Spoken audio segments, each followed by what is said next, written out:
The Redefined podcast is part of the Windmate Give podcast network.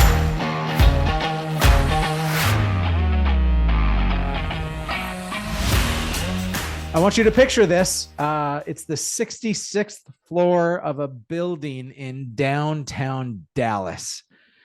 We are being hosted at this real estate conference by a vendor who is trying to earn our business. And so they say, we're going to throw ourselves a big old dance party. And this dance party isn't just a dance party. It is a contest and a competition in which you can win a trip to Mexico or a cruise. I don't even remember the details of it, but I show up brand new in this environment. I know nobody except there's this weird guy from Minnesota, a couple hours away from me, that lands by my side. And we both are like sheep, scared, nervous. We don't know who to talk to, who to hang out with. And we flock to each other. I'm like, oh, this guy friggin' rocks. And so we develop a fun friendship. Fast forward 2 hours, a whole lot of sweat, me doing the worm across the dance floor later. And somehow I take second place in this dance competition, but made a great friend in the process. He didn't dance, but he is so beautiful. He'll dance when you stare at his eyes. Mr. Chad Schwendeman, real estate king of Brainerd, Minnesota. How you doing, buddy? Good. Quite the intro. That was a fun night. I do recall that well. I mean, we were both new in the group, right? The group's Absolutely. called Rage, Radio and Television Experts, the top agents across the country. And then us weirdo Midwesterners showed up, right? Exactly. Why you were the one with the dance moves. Are you not a dancer? No, I don't dance. You are the whitest dad I know. I know that. Yes, exactly. It's a beautiful thing to watch. I want to dance with you. I've never said that to a man before, but Chad, I want to dance with you. I want to see the moves that you have. You're only 2 hours away. We'll make it happen. Chad, since then, I want to say a sincere thank you. Just obviously our friendship means a lot to me. But our coaching company, we started out in 2015, and in 2016, we did an event, not knowing if we were a company that was going to actually do events. And you showed up at the very first one, and you have been there almost every year since. You have been a staple of somebody who has invested in me as a friend and a customer and a client and somebody who's just trying to grow and do some great good. And your alignment with me has meant more than you'll ever know. And I want to say a sincere thank you, Chad. Absolutely. It's been fun. Yeah. Somehow we've competed against each other, but not competed at all, and cooperated. And I know secretly we've both been like, oh, I want to do better than Chad, and I want to do better than Hatch. And you've had some insane success, not just in real estate, but in investing and in cryptocurrency. And I want you to give us the Instagram highlight reel of what your life is like right now, because it's a pretty sweet life. Oh, goodness. Yeah, we've got a really good team. 3 listing partners, 8 buyers agents. We've got a small satellite office in Minneapolis. The market's been decent for us here. Obviously, transactions are down, but volume were flat versus last year. So we feel fortunate. Yeah. We've got 8 new agents starting first part of January. So we're getting licensed as we speak. So we're excited about that. We really getting involved with the Bitcoin mining. So that's been a lot of fun coming into this bull run. And so that's kind of my passion, as well as real estate. And, you say that casually, but how many Bitcoin do you have, Chad? I have a lot of Bitcoin. Okay. I'll just leave it at that. Yeah. Which is why Chad always is going to buy the drinks when we hang out. Yeah.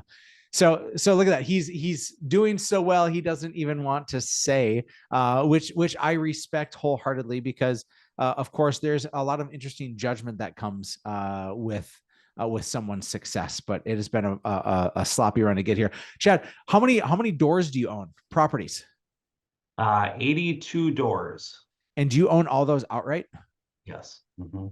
Okay, gang, to understand that kind of investing, it takes a massive amount of gumption and risk. And holy cow, I'm super impressed and proud of what you've done. And I also see that you're not just sitting on this. You're giving back, you're investing. Your son is now selling real estate with you, which is super cool.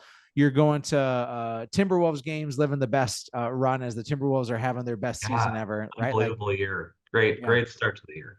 You're getting to experience life, and you're winning around every corner, man. Is that true? Are you winning around every corner? Or is it not as pretty as it seems? No, we're in a good spot right now. So it seems like our construction company's doing really well. We've been buying a lot of flip houses. Title company's doing well. Yeah, we're in a really good spot right now. So we're Dang. blessed, The blessed. biggest problems you have are IRS problems. Yeah. Yeah, more you make, the more they take, right? Yeah. Chad, so although it's impressive, it's not relatable for most people. Yeah. Uh, you have made a ton, you've done a ton, you've risked a ton. And so it's fun to talk about how things are great today. But I love dissecting to see what it took to actually get here, because you are the Al Bundy of real estate. I want to be clear. Yes. Yep. Everybody need to understand this. Chad, Yep. you come from shoes. Is that right? Yes. Yep. So I managed Trade Home Shoes in Hibbing, Michigan, and Wausau, Wisconsin, or excuse me, Hibbing, Minnesota, Holt, Michigan, Wausau, Wisconsin, and Mankato, Minnesota, and got to the point where they wanted me to be a district manager in 1999. It would have been a pay cut for me because I managed the #1 store at that time with the company, and decided, hey, I'm gonna take my retirement, which wasn't a whole lot, 'cause I was with the company for 7 years, and I'm gonna buy this real estate company that did less than 2 million in sales, but I needed to have the broker stay on for 2 years till I got my broker's license in Minnesota. And So you got licensed in 99 or so? yeah, December of 99. Okay. And moved back and bought a duplex and lived in one half and rented out the other, and decided, hey, I'm gonna do a little day trading while I start this real estate thing. And that was the .com bubble, and made some really good trades. And then all of a sudden the bubble bursted and lost all my retirement. So I had zero money. And So how old were you at this time, Chad? 29. Okay. And I'm doing the age of your kids. Your kids weren't born yet. Nope. So yeah, moved back and then ended up meeting my wife when I got back to Brainerd, and we started dating. And yeah, then I started the real estate company and took off from there. So were you always a risk taker, Chad? Somebody who invested and had money work for you? And where does all this come from? Because I think so many people want to invest, but not many people actually do invest. Well, I mean, now I'm to the point where I'll leave that to the professionals. So I don't necessarily like to day trade or do those options, and it's just too risky. But yeah, I've always been a risk taker, and I think money comes and goes, and it's about the journey. Did you come from money, Chad? Did you come from a savvy family? No, we grew up poor, and we had government cheese and powdered milk, and yeah, Really? oh yeah, when I was a young kid, absolutely. So how did this all of a sudden go from government cheese and powdered milk to owning a duplex and having a retirement from being this amazing Al Bundy of shoe sales? And like, walk me through that. Well, I think real it's such a beautiful business that we're in, so it doesn't matter what your background is, what your education level is, if you come from money, if you grew up poor. It really comes down to how do you relate to people and how hard are you willing to work. And that's always been the secret to my success, is just really outwork the competition. I'm not necessarily the smartest guy in the room, and but I always tell people I'll just outwork everybody. And that was the key to my success as a agent getting started in 99. I mean, I don't have a college degree. I went 2 years to CLC here in town, and a few credits short of my AA degree, and just really worked hard and started to build the brand. So right out of high school, you went to college? For 2 years, yep. And then Okay, but I did the retail, the shoe thing, the okay. Al Bundy thing. So were you selling shoes as a college student? I sold shoes when high school and a college student, yep. Okay. So What's so interesting, I have a good friend who works for Shields. And folks, if you don't know what Shields is, it started in Fargo, where I live. Well, it's actually started in Sabin, Minnesota, which is like 10 miles outside of Fargo. But nonetheless, started here, and now it's a multi-billion-dollar corporation in, I think, like 20 states. And my buddy started at the age of 16 working at the mall and working at Shields, and now has climbed up, and he's a store leader and making great money. And it's an ESOP as well. And so he has millions of dollars in stock and all these other things. Like, what's amazing is when somebody has the foresight when they're a kid to see what could be. I don't know of many 16-year-olds or 18-year-olds that are being like, well, this could be my forever company. Yeah. I think most people are looking for a quick hit. Most people are looking for a big win. But Chad, for me, I started waiting tables at the age of 15 because I love the idea that if I was savvy enough and if I was good enough and if I could use my personality, I didn't have to just make the $5.15 an hour minimum wage, that I could go and make more based on my skill set. Was shoe sales the same thing for you, Chad? Was it Yeah, a commission absolutely. gig? Commission. So yeah, we had a base pay, and then I received commission. Out of that commission, I paid my help, and whatever was left over, I got to keep as a bonus. So obviously, the more I worked, the more I made, and that just taught me work ethic. And so there's, a lot of times you want to have a day off during the week, and it's always nights and weekends when people aren't working. That's when we were busy, and if people don't show up or sick, you're the boss, so you got to step up. And yeah, so that taught me really that hard work does pay off. Well, it's hard work, but it's also smart work. Yeah. I want to be clear with the people that are listening that I do think there's a difference between hard work and smart work. Telling somebody who is living on powdered milk and government cheese that's working 60 hours a week that they go and need to work harder, that's I don't want to say insulting, but that's bad advice.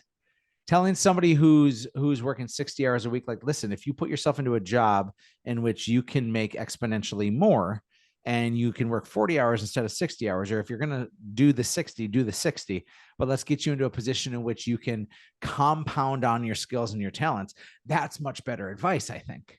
Well, and that's what we did when I took over Mankato. I remember I was getting checked into that store, and the gentleman who ran that store was there for 30 years. And I remember the vice president checking me in and said, "Hey, just maintain. All we want you to do is maintain. You're filling some big shoes here." And we took that store within 3 years from 1.2 million to 1.8 million. It's really systems and processes and teaching the staff how to sell. And yeah, we had a lot of fun there and sold a lot of shoes. Yeah. Well, maintaining feels like losing to me. I don't know where you sit on that, Chad, but staying the same feels like you're going in the wrong Absolutely. direction. Absolutely. Yeah. That's what I thought. So you come from meager means. What did your parents do for a living? My dad, variety of different jobs. So whether it was worked at the paper mill, my mom worked at a bank, and then that was when I was younger. And then my mom got a good job at Crowing Power, and then we moved to the opposite side of the tracks. So we moved over to Baxter, which was a up and coming town. Sisters. So folks, if you're not aware of Minnesota topography and how things are laid out, Brainerd, Minnesota, Baxter, Minnesota are really sister cities. They're north of the Twin Cities, a couple of hours. It's a 50 or 60,000 person market in total. Is that right? Mm-hmm. So it's a smaller market, but it has some really great lakes that brings a lot of good tourism and Minnesota wealth to the area. Yep. So we moved to Baxter in the third grade, and yeah, and then my dad started working at UPS, which was a step up, and it's great. Okay, so as you find your way now, you're working up the shoe chain. Is there a shoe chain? You're working up the shoe chain. Sure. Yep. Why did you choose to step away from that? Well, it was a lot of days, a lot of nights, and once they said, "Hey, we want you to take that next step," and it was just a really big commitment with this company. It's here on the road 28 days a month, and again, it was a pay cut for me, and I just said, "This is as good as it gets." And at that time, I didn't have a family, and I thought, if I'm going to sell anything, why not sell the most expensive item sell, which is a home, obviously, and then I wanted to move back to my hometown of Brainerd. And So opportunity presented itself, and I think I bought that real estate company for like $2,500, which was nothing, but they did, Yeah. again, they did less than 2 million in sales, and um, just started that. It was Tower Real Estate, and took that over, and started to go to work. Uh, People listening, you need to understand 2 million in sales equates to upwards of 60,000 in commission, not the sales and the commission are two very different things. So make sure when you hear 2 million, when he said 1.8 million in shoe sales, that was the actual product that went there. Yeah. And the same with houses, right? They sold Yeah. 15 houses a year. Yeah. If, Okay. yeah. And okay, so now you jump into real estate, you buy a duplex, you house hack it where you live in one side and the other pays for the whole mortgage. So you're smart, you're savvy, you put all your retirement money into the .com. Into E-Trade and my E-Trade account, and Okay. So you were wiped clean. The hard work you did for 7 years, completely wiped clean. yeah. When that burst. What was that? 2001, 2002? 2000. Yeah. 2000. Okay. So literally, you transition in 99 and it goes up quick and then is gone. Yeah. Yeah. So are you a believer that you need to diversify, or do you like all your eggs in one basket, Chad? No, I believe in diversification. Yeah. Okay. So I mean, it's always smart to rip off smart people. What do you invest in right now? Well, I mean, we do some conservative retirement funds. Again, I'm a big crypto guy, so whether it's Solana or, But you know, we've talked Bitcoin. about crypto, Chad, and your crypto money is not the money that you are like you're counting on it and expecting it to perform really well. But if it's gone, you're not bankrupted. Correct. I've seen far too many people put their net worth and they put all their eggs in the crypto basket, and it's Yeah. all your eggs in any basket can be dangerous. But I think crypto is heightened also. Well, and I think real estate's always a safe bet. I always tell the agents, appreciation makes geniuses out of all of us. And I look at the homes that we purchased over the years, and at the time I thought, oh, I'm paying too much for this, or it's 5,000 more than I want to pay. And 3 years later, it's the best investment you could have made. And so that's one thing we talk to our agents about is, you sell the most expensive asset, but at the same time, most agents don't own any real estate other than their home. And so we talk about rich dad, poor dad, and how to create wealth and leave a legacy. And Mm-hmm. So you're investing in some conservative retirement things. You're investing in crypto. You're investing in real estate. Is there anything else that you're bullish on right now? those are, I kind of keep to my core. Yeah. I try not to branch out other than what I know. And so we started a network marketing company years ago, and that failed. And so my wife said, "Hey, I'm gonna back you 100%, but let's just focus on real estate Yep. and Yep. those companies that are affiliated with real estate." So I know that losing your money in 2000, kissing your retirement away, probably at that time was the most painful financial blunder. What what was going on in your mind, Chad, when that happened? Did you doubt your success? Did you doubt investing? Did you doubt yourself? Well, I mean, there came a point in my first year of real estate, I had to borrow $1,000 from my mom, and I remember that vividly, where I had to call her up and say, "Hey, I was doing some bathroom advertising and doing some marketing. I couldn't afford that month's payment, and I said, can I borrow $1,000?" I've never asked to borrow money from anybody, let alone my parents. And your And parents didn't have much money. correct. Yep. So my mom borrowed it to me, and I paid it back within a month, but that was a wake up and motivation that I have to bet on myself that I'm going to make this real estate thing work. Did you think you were going to actually make it work, or were you filled with doubt? Because sometimes it's hard to ignore the narrative of oh shoot, I messed up, and so we doubt our success. No, because at that time, back in 2000, in our market, we're a small market, maybe 200 active realtors, but nobody was going after expireds. And I realized I'm going to go after these expireds and go after them hard. Mm, So, whether it was door knocking the expired or, mailers, whatever we did, my lights just turned off. you're Uh, good. that was really the key is, for me, was just going after those expireds and not stopping. That's how I built my inventory and had great success with that. And Mm-hmm. it took a little while for the competition to figure out what I was doing, and then they started to work the expireds. But originally, nobody was doing that. So you knew you had a unique angle that other people weren't going after. You Yep. knew that you were going to outwork everyone. Yep. And so even though you lost all your money, you still didn't doubt that success was imminent. I never did. Mm-mm. How the hell, like Chad, uh, I'm a guy that the moment something doesn't go my way, or the moment I fail or stumble, my first knee-jerk reaction is I suck. I'm the worst. I'm just a giant pile. There's nothing good that's going to come from me. This was all bait and switch. I was an imposter the whole time. Now, 2 minutes later, I'm good. But minute one, I am Well, and freaking I'm not out. saying I didn't take a day to pout and have a pity party, Yep. but again, I think if I went to have that initial success of those expired, going after those expired Mhm. listings, maybe it would have been a different mindset. But I started to have success right away, and I'm like, I can do this. Mm, mm. Okay, so 2000, you borrow the thousand in the year 2000, you borrow the $1,000 from your mom. Yep. You're advertising as people pee. Yep. You're Yep. that off the wall Yep. advertising right there. That Captive audience for 1.5 to 2 minutes, depending on how many how times. long do you pee, Chad? Oh my gosh, you should get that checked out. That's dangerous. Did that work, by the way? I've always seen that, and I've never pulled the trigger. We've gotten away from it now, but at the time it was really an inexpensive way for me to get out there, and it did work. Yeah. Okay. Chad's just standing in every restroom. If he doesn't have the Yeah, advertisement up, he's just talking to people as they pee. exactly. Hey, have you ever thought about investing in real estate? Says Chad. Yeah. So you stumble, you fall, you lose your cash, but now you're on a mission to build it back up. Yep. Walk me through the story.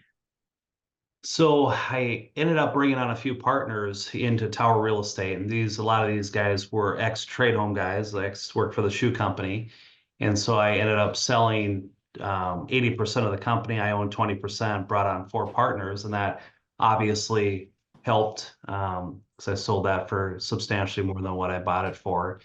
And then started to get into some developments and had success with developing land and I lots. want to I want to be clear for people listening. I don't think anybody in this current season is selling real estate companies. I don't think what happened 20 years ago, what happened today. No, I Uh, agree. you were able to win at the right time, which is great. You then are you still a solo guy, meaning you don't have a real estate team?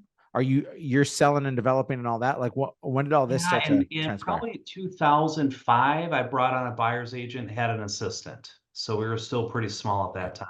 But you're like the king of real estate quickly, right? You found success right away through Definitely, expireds and bathroom advertising and everything else. yeah, definitely one of the top, I would say for sure the top five agents as far as listings in the marketplace. Okay.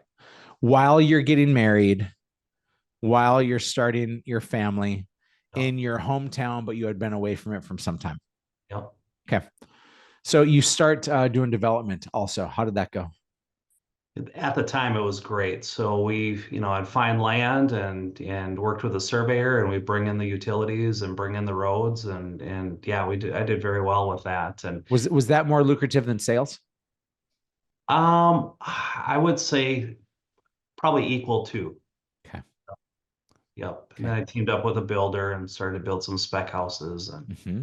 So you're starting to stack your cash. You're starting to develop. I'm assuming you're continuing to invest in real estate and the stock market, and right? not so much the stock market, more real estate. So at that time, I was buying rentals, and that was kind of my strategy for a 401k. So I'd put it on like a 7-year AM Mm-hmm. and try and pay them off as quickly as possible. And I knew obviously when you put a rental on a 7-year AM, it doesn't cash flow, but that was my part of my retirement. It's like, okay, I need to make sure I'm investing in my 401k. And so started to buy houses and pay them off. So real estate was your 401k. right? That was, yeah. Okay. Yeah, I've taken that same strategy. I own, but I don't own outright like you do. That is such a stark difference. But I have about 75 doors, and I always loved putting them on a 15-year or a 10-year because I wanted to pay it off as fast as possible and Absolutely. not continue to pay that debt. I didn't think, and it seems like you're of the same vein. I didn't think it made good financial sense to pay more interest. Just Yeah, I wanted to be done with that as fast as possible, and I knew I was working at a job in sales that was going to cash flow really well for me, and I didn't need to cash flow off of the investments. I needed to cash flow off of my time. totally. Yeah. Yeah, that's exactly the thought process. Okay. So it builds, it builds, it builds. You're buying, you're buying, you're buying. Your team is starting to grow. Everything is okay until it isn't. Yeah. So, at the time it was 2005, we started to build our dream home on Gull Lake. It was phenomenal house. Gull Lake, the premier A lake of Premier Brainerd, Premier Minnesota. Lake. Yep. Yep. So we had the 6,000 square feet and the indoor basketball court and the theater room and the wet bar and the big deck and the four-season porch and everything else. And then of course the market starts to crash. And You well, had built your house. You're living in your house, right? yeah, yep. So built the house, we're living in it, and all of a sudden it's like, not as busy as I was last year. Yeah. So then a friend of mine was talking to me and said, "Hey, we should do this network marketing company." And we started talking about it. And I said, "This is a great idea." And so we had a product that made water from air. And it was like a glorified dehumidifier that had filters. And I was working with a couple of guys that were huge networkers, and we started to build this company. Did a big launch in Las Vegas at the Golden Nugget, and we had 400 reps there, and it was a great, great weekend, a lot of fun. And our first month, we did 1.7 million in sales, and I was super excited. In And your first month. yeah, yep, Wow. and we're off to the races, right? These machines are like $2,000, and it's like, wow, this is incredible. And we ship the machines out, and none of them work. Oh no. Yeah, so they're from China and none of them work, and they're expensive. So it's not like you're shipping out a CD. I mean, these are literally like water purifier drinking type items. I mean, they're huge and they weigh a lot. So then we got to pick them up and ship them back, and How big are these? You say they weigh a lot. Are you talking 20 pounds, 200 pounds, 2,000 pounds? probably 50 pounds, Okay. but heavy to ship. And so then we ship them back, get all the machines back. Well, now obviously you're losing momentum in the business, and Mhm. send them back to China. They supposedly fix the motherboards. We ship them back out. They still don't work. Oh Yeah, shoot. yeah. Needless to say, that was the end of that business. And I was the financial backer, so my partners had really no skin in the game other than they were good promoters. And Mhm. here I am stuck, with What did you lose, Chad? about $900,000. So starting back That's over again. that's that's so much money. Yeah. And so yeah, then can't make the house payment, right? And I remember my son, this is always resonates in very vivid memory, but the sheriff knocks on the door, and he's like, "Dad, police officer's here to see you." And young, he's like 4, right? Right. Um, so I served with foreclosure papers, and I'm like, oh How goodness. far how far behind were you? Oh, a couple of months. Okay. Yeah, probably 4 or 5 months. I don't recall the exact number. And so in Minnesota, once you're served, you have, there's a 6-week reporting in the newspaper. So my name's in the newspaper for foreclosure, right? That's gotta be good for business. Yeah, right. And then you have 6 months to, either redeem or sell. And so I ended up doing a short sale. I believe we sold that in 2008. And then my wife, Do, in a small town, Chad, does everybody know everybody's business? Are you like the guy who is the dumbass who can't pay for his house? Oh, absolutely. Yeah. Yep, I'm sure I was a talk of the town, and yeah, and we built a beautiful home, and it was a definitely, one of the nicest homes on the lake at the time, in my opinion, and it was just gorgeous. And so we ended up selling that on a short sale, and started over. How did you handle being the talk of the town? Again, my circle's pretty small. And so for me, it's really, it's my team and it's my wife and my kiddos and a handful of friends. But so we're not, we'll go out for dinner on a Friday or Saturday night, but we're not going out all the time. And so I just kind of focused and had to refocus on selling houses and figuring it out. And of course, at that time it was all foreclosures and I wasn't a foreclosure specialist. So that made it, challenging to do Mhm. to do deals. So You didn't you didn't get absorbed by the trash talk and the gossip and the like you avoided that? you know, I've learned throughout my life that I seem like I always have a target on my back because when you do something really well, people are gonna shoot arrows and throw stones. And whether it was at Trade Home, hey, I managed the number one store, or being one of the top agents, and now top teams here in our marketplace, it's you kind of get used to it, and especially in small town, it seems like it's maybe a little bit more prevalent than in larger marketplace. I saw a meme that is a picture of a wolf with an arrow in its back and he's laying there. And then next to it is a wolf with 20 arrows in his back and he's still going. And what it says is, this is how I used to be. This is how I am now. Right. Absolutely. The one arrow can take you down if you're early or new in the fight. But if you always have that target on your back and you're used to the shots don't hurt as bad. Right. And I use that as motivation. If I hear things, now I just kind of laugh it off. But at the time, that was my motivation Yeah. to show them that I can do it. But Chad, the first time you fell and lost all your money, your wife wasn't your wife. Yeah. Now she put all her trust in good old Chad, and Oh, Chad made enough blunders that he loses the house and is the public dunce of Brainerd, uh, Minnesota. yep. How did that go down? Well, and my wife was a special ed teacher, so we made the decision when my daughter turned 2 that she was going to stay home. So we lost her income as well. And she just said, I believe in you. You're going to get back to where you were, and I don't doubt you. But we're just going to focus on real estate now. We're not going to do these network marketing companies. Let's just focus on let's focus on your core, your craft, which is real estate. And if we do ancillary products or companies outside of that, that's fine. Mm-hmm. And that's what we did. So yeah, What did her grace and understanding mean to you at that moment? well, that's what I always say. She loved me when I was poor and loves me now. And so that told me a lot about her as a person. And so I always say she's ride or die, and I'm ride or die with her, obviously. So it's been Yeah. a great marriage, and we have 2 great kids, and so we feel very blessed. Yeah.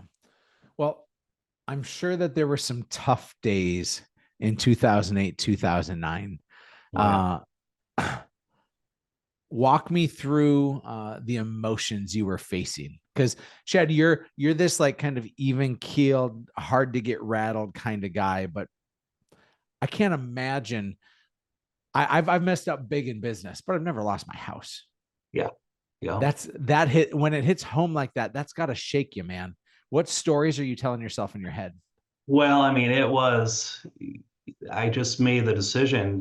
People say, what were your hours? What are your hours? And it was wake to faint. I mean, literally, I'd be in the office at 8 and not come home till 9 o'clock at night, and just hammering the phones and door knocking and open houses and just doing it all. And really started back from square one. And it was I missed out on a lot with the kids at that time because my wife wasn't working. So it was funny because she tells a story where she was picking up the kids from the elementary school, and one of her friends is like, "Oh yeah," she was talking to one of her girlfriends, and she's like, "Oh yeah, Missy, that single mom."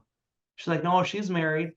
No, no, she's a single mom because sure, I've never seen her with her husband. He's never been to any events or whatever, and that was a sacrifice to make sure that I was successful. Was I just had to grind it out and missed a few of those years with the kids, which obviously I regret, but at the same time, it's what I had to do to provide. So If you had to do it over again, what would you do?